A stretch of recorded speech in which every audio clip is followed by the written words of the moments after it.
Growing traditional Irish potatoes here in Florida can be a little bit of a gamble because these guys want a very specific type of soil. They want to grow at very specific times, and honestly, I purposely try to grow only fast growing varieties like within 90 days because there's only specific times in our weather patterns that they want to grow. So while we harvest today, let's talk about how to grow these divas. It's definitely going to be an interesting harvesting day because I have these, you see them over my shoulder, these dahlias that are growing right next to my potatoes, and the bees are obsessed with them. So yeah, hopefully we don't get stung today. Whenever I'm picking potatoes to grow in my Florida garden, I always look for fast producing varieties. I'm looking for things that will produce a potato within 90 days. This is not typical because most potatoes take somewhere between like 120 to 160 days, and I'm looking for fastest varieties. So the couple of varieties that I have found have worked very well. This one that I'm holding in my hand right now is a purple red. Is it purple or considered red? But it's Huckleberry Gold. It's a yellow potato on the inside. It's that purple color on the outside. They're pretty sizable. I really enjoy them. They taste really good, and the purple color, who doesn't love that, right? They also produce within 90 days. Absolutely love it. The next one that you'll see later on in this video is going to be the Golden Nugget. That's another yellow potato. You can see a common thread here. I absolutely love yellow potatoes. There's a cow white that I find to be pretty good. That's more of a white, almost like a baking potato. I've also used a Kennebec. There is one style of Kennebecs that can be done within 90 days. Another key to success in growing potatoes is going to be preparing your soil properly. The potatoes like to have very loose, well-draining soil, so you want to probably till your soil if you're growing in ground. I use a manual hand tiller on my raised beds. I mean, they're pretty soft and kind of loose already because they are raised beds. But it does help that if they've been compacted that you till up that soil so that the potatoes have places to grow, because if it's compacted, it's going to keep them small. The next thing I like to do is put down the right amount or the right kind of nutrients. I have kind of found that growing potatoes in a specific fertilizer, I like the chicken manure fertilizer. There's a couple places I get mine from. In the past, I've always gone to Azure because that's the place that had it, but they have like a weird ordering situation, and then you have to like go pick it up and all this other stuff. Haas has one that I found recently. Absolutely love it. I'll put a link down in the description below. But theirs is another type of chicken manure one, and I feel like it just has the right nutrients for potatoes. If for some reason you can't get your hand on either one of those, what you're really looking for is an even kind of all-purpose style fertilizer, but one that might have a little bit more nitrogen than the phosphorus or potassium. I think potatoes kind of like them all, but in the beginning when they're growing the top part of the plant, the big leafy green part, they want lots of nitrogen. And then that kind of transitions into the phosphorus and potassium after it starts forming its roots. So you want to kind of give it a little bit extra nitrogen. Some options that you could do if you can't get the hands on the other ones would be something like a plant tone or a garden tone, and then maybe follow it up during the green growthy phase with something like Alaska's fish fertilizer. You're kind of layering a couple things on there, but I think that that's really helpful. I particularly like the chicken manure better because of the micronutrients that are there. It also puts a little bit more sulfur into the soil, which helps change the pH a little bit. And I don't like doing this a lot, but when it comes to potatoes, they do benefit from it a lot. So something to consider there. Got from the Huckleberry Golds, there was a couple mushy ones, but that's okay. This is way more than I planted. So that's awesome. We're going to talk about our next thing, which is timing while we harvest the golden nuggets. And if you're interested in growing white potatoes in your backyard garden, make sure to check out my book, The Homegrown Florida Gardening Guide. I have a chapter for potatoes that's going to tell you exactly how to grow them, how to deal with pests, how to deal with disease, and exactly how to harvest and cure them. You're going to want to get this on my website, homegrownfloridagarden.com. So now that you have the variety picked and you have your soil ready, you have it tilled, you have some fertilizer put down, now is the time of when to actually plant your potatoes. Here in Florida, you want to kind of grow them during the cool season, but they do kind of die back if you grow them too cold. So this last winter, I started mine, I believe it was in December. And they died a couple of times because we had abnormally cold temperatures in my area. If you're in North Florida, they would die for you every single year. Well, it's the tops that die. The actual roots still continue to form new sprouts, and then they'll keep growing if you let them, for the most part, as long as it doesn't get too cold. But you kind of need this special time period where it's, into the 30s, but not into the 20s.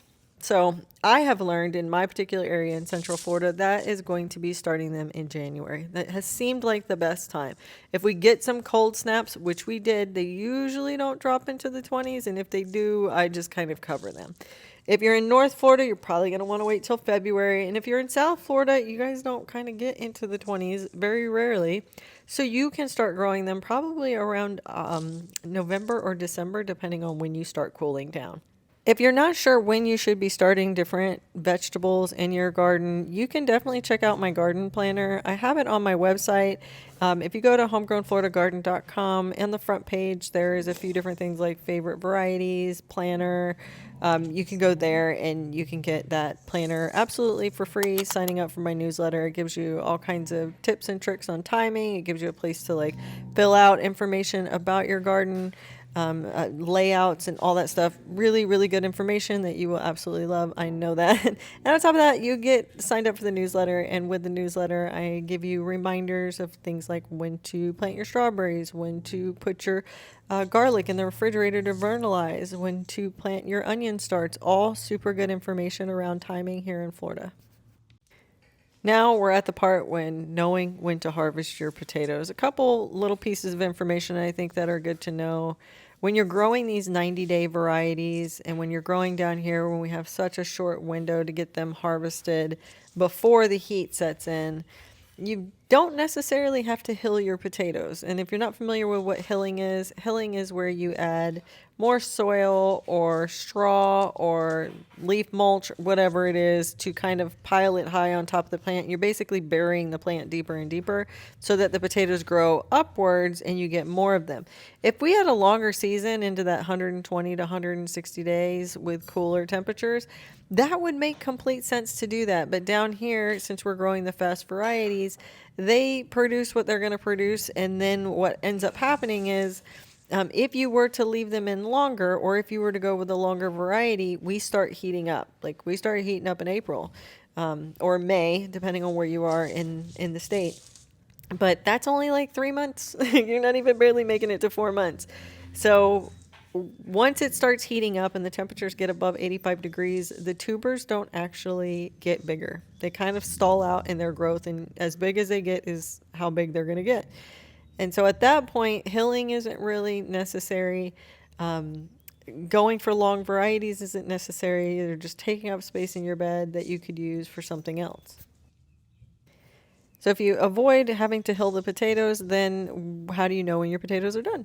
Well, actually, it's really easy. These potatoes, you're not seeing a lot of the leaves. There's some right there that I pulled up that are still kind of green. But for the most part, what you're actually waiting for is the tops to start dying back or completely die back. Some of these were completely dead. When you saw me pull them up, they were like brown, brittle sticks. That's because that is the appropriate time of when to harvest your potatoes, is when there is no more green left in the leaves. Because basically what the potato has done is once the roots form, they take all the nutrients that they need from the tops of those potatoes and from the ground around them and their roots, and they push it down into the potatoes to swell and get bigger and bigger. Once those plants are dead, there is no getting any bigger. They're not really going to get any bigger at that point. They're just going to, at that point, maybe sprout if you leave them in too long and grow a new potato plant. But for the most part, once the tops are dead, that's when you know that they're not going to get any larger. That's the size that you're going to get.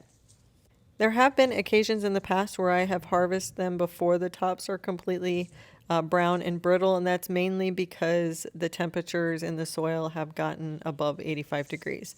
If I started them too late and I can see that the top of the plant is starting to die back, I know that there's some tubers down there, but the temperatures are, you know, high 90s during the day. And I check the temperature of the soil by using my soil thermometer. And I realize that we're above 85 degrees. And I'm like, they're just not going to get bigger. So I might as well pull them out so that I can use the space for something else. So you have seen that before. It's hard to know for sure when a potato plant is going to be like, that's it, I'm not going to get any bigger. Because 85 is the temperature, but nobody tells the potato it's 85 degrees. I mean, it's a slow decline as the temperature gets higher and higher. So it's really best to leave them in until the plant is completely died back. But if you know that it's getting warmer and you need the space, you can pull them a little bit earlier. But conventional wisdom tells us to wait until the top of the plant is completely gone. Excuse my sweatiness. That was a mission. This is one example why I tell people whenever they ask me if it's cool to put their raised beds right next to their pool cage. No, absolutely don't do it. Don't ever put your beds up against something, especially if they're 4 foot wide, because I pretty much have to crawl in my beds, which is not something you want to do. You want to keep loose, non-compacted soil, but by climbing into them, because that's the only way I can reach. Yeah, so 1 out of 10, do not recommend. But hey, check it out.